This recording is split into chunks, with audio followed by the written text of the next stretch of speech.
بسم اللہ الرحمن الرحیم۔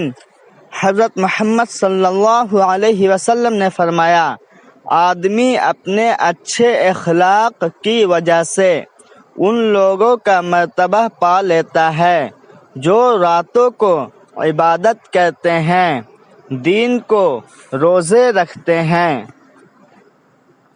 نبی کریم صلی اللہ علیہ وسلم نے ارشاد فرمایا، جو شخص اپنے غصے کو روک لے اللہ تعالی اس سے اپنا عذاب روک لے گا۔ نبی کریم صلی اللہ علیہ وسلم نے فرمایا، میری امت کے بوڑھے کی عزت کرنا میری عزت کرنا ہے۔ حضرت امام علی رضی اللہ نے فرمایا، اگر تم نے کسی گناہ کو انجام دیا ہے تو توبہ کے ذریعے اسے مٹانے میں جلدی کرو۔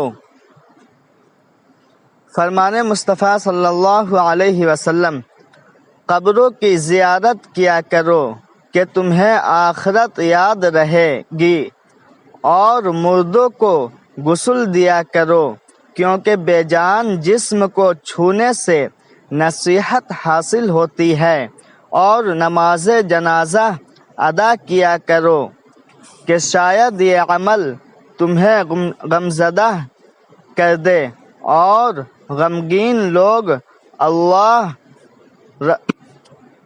اللہ عز و جل کی رحمت کے سائے میں ہر بھلائی لوٹ لیتے ہیں۔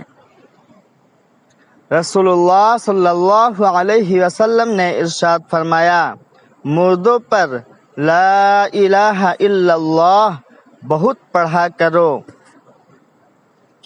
مرنے والوں کے طرف سے صدقہ۔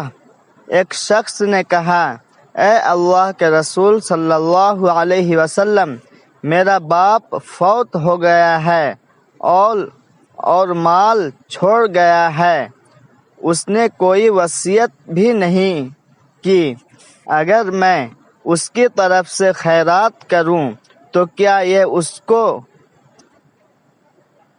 اس کی کوتاہیوں کا کفارہ دینے کا؟ آپ صلی اللہ علیہ وسلم نے فرمایا، ہاں۔ والدین کی طرف سے خیرات۔